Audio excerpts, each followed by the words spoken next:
Today is one of those days.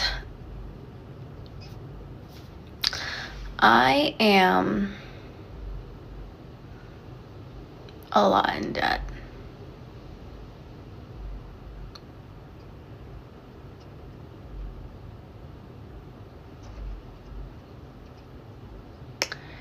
And I don't make enough money for me to be in this much debt.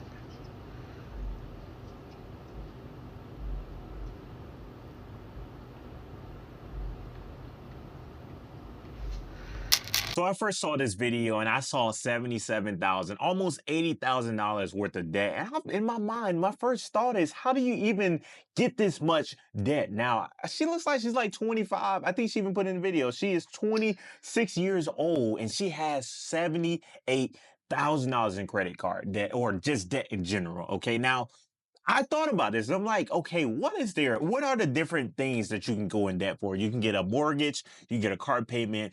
The worst you can have is credit card debt, maybe like student loans, maybe, or something like that. So I'm just scrolling down and I saw the second part of this video. So let's check that out. I don't know if she got all this in credit card debt. It's gonna blow my mind. This is crazy. But let's check this out. Okay, so I think I'm finally ready to tell you guys how I got myself into 77, I'm rounding up, $1,000 worth of debt at the ripe age of 26 years old. So when I was 18 years old, I had the bright idea of going to an out-of-state college. Mind you, my upbringing was very toxic. I grew up in an Asian household where financial literacy was not taught, and I grew up very poor. That being said, my parents did. So it's normally the opposite. You normally have a lot of Asian, culture where they're very great with financial literacy. So that's very contrary to what I see. Shout out to the Asian community and everybody like that. Not trying to be prejudiced or anything like that, but that's normally what I see. But this is crazy. Let's check this out. Provide what they could, but at the end of the day, it was a very toxic household, and all I knew is I wanted to get as far away as possible I could from this house, and I wanted to get a college degree so I could make big money. So I wanted to become a social worker essentially at the end of the day, and that didn't pan out for me. When I went to college, I am a first generation college student. I didn't understand going out of state. I didn't understand student loan interest. I didn't understand how to apply for scholarships. I didn't understand financing. I did not understand any of that. And so I take full accountability of not doing it myself and, doing more research at the end of the day. But when I had graduated, I realized that there was no way that I could go into even more debt getting my master's. So I have a bachelor's degree, and I ended up at the age of 22 not continuing school to get my master's because of how much debt I was in. So about $26,000 worth of that debt is from federal, and then 46,000 is from private student loans.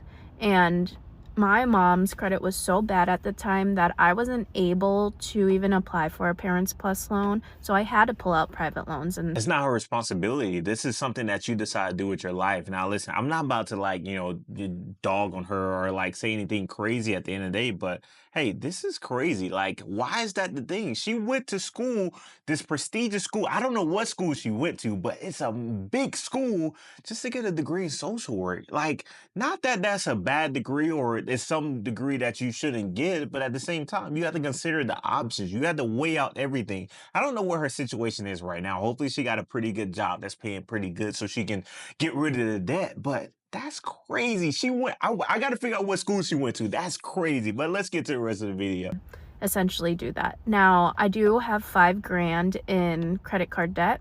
That comes from a different situation where I was in an 8-year relationship with a boy who always told me he was going to take care of me. I thought that was going to be my ticket out, essentially, at the end of the day, to pay down these loans, but it was excuse after excuse and not getting his career together. And so I essentially was taking care of two people under one household. And so I did accrue credit card debt, and I had broken up with him over a year ago and still trying to recover from all the financial stuff that came with. And one more thing before we finish off this video, and I'm telling this is my last time pausing it, but it's not your parents' responsibility to get you a Parent Plus loan. Like, that's not their responsibility. Like, your career, what you decide to do in your life is your responsibility. So I didn't like that she said that, but hey, I understand where she's coming from. She probably felt like she didn't have support growing up. Maybe she didn't have any guidance or whatever the case is. It's not her parents' fault.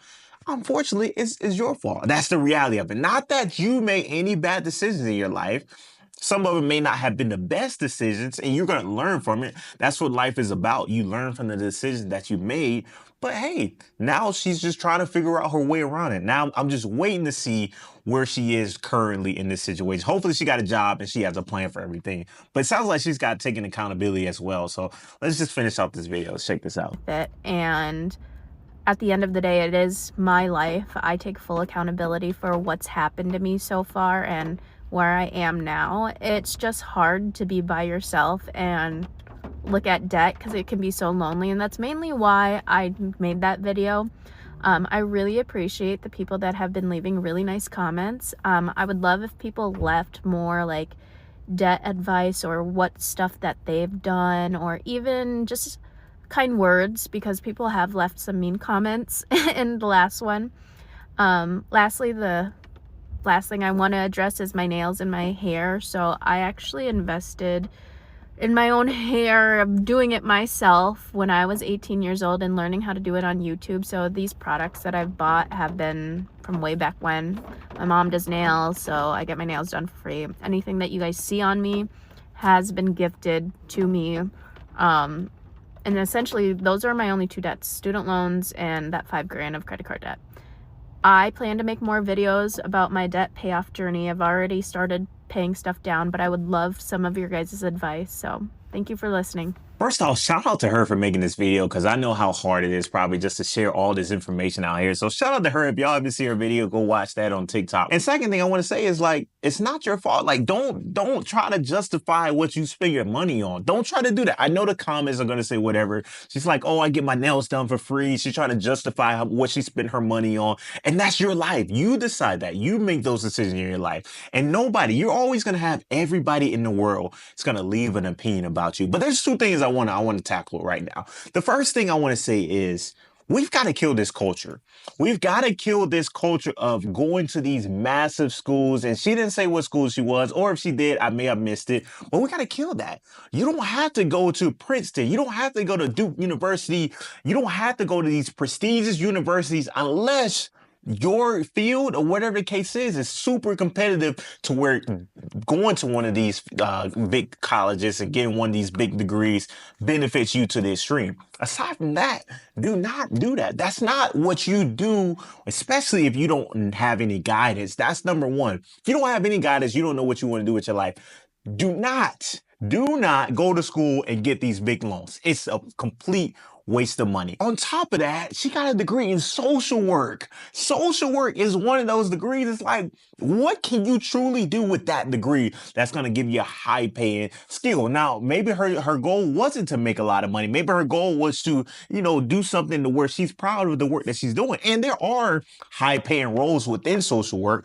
Those take years to get to. So for her to go $80,000 in debt for student loans, I think $70,000, right? $70,000 in debt for student loans alone is outrageous. Just for undergrad degree, just for undergrad. This isn't undergrad and a master's. This is $80,000 only undergrad alone. Don't do it. We gotta kill this culture.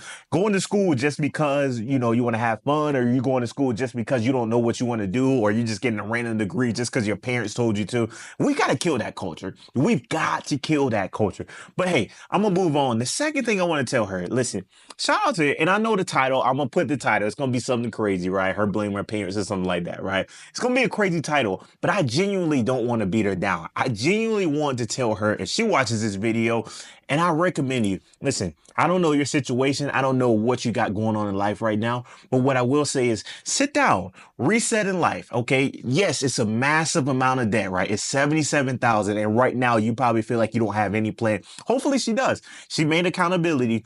But what I will say is, do not live by yourself. Okay. You can live by yourself if you can afford it. But the first thing is practice group economics. My whole deal, right? And that's one thing that I did growing up, especially after I got out of high school, was I had roommates until I was able to truly build myself and build something, where I'm at right now. I had roommates. I had to share. I needed the lowest amount of rent. And when I finally moved out, guess what I did? I struggled because I wasn't ready to officially move out. And that's what I recommend everybody do.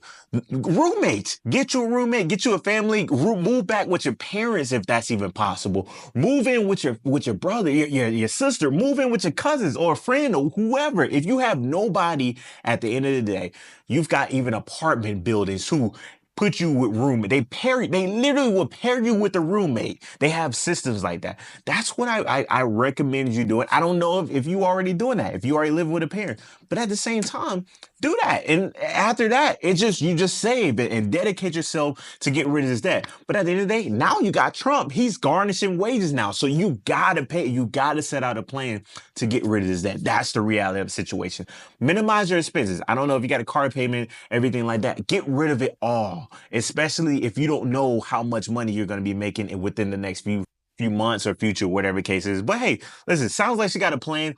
Sit down and be intentional about everything that you're about to do for the next bit of time. And this isn't just for her. This goes for everybody because I know what it's like to have this amount of debt and not know, how you're going to get out the hole. I understand what it feels like having a lot of credit card debt and you don't like the monthly payments are destroying you because every single month you're paying over half of your paycheck just on minimum payments alone. Do not set yourself up. That's the one thing you do not do when you get backed into a corner. Do not raise credit card debt. Do not get Afterpay. Do not get Affirm. You struggle because you're going to figure it out. Okay? Just figure it out. That's the reality of the situation.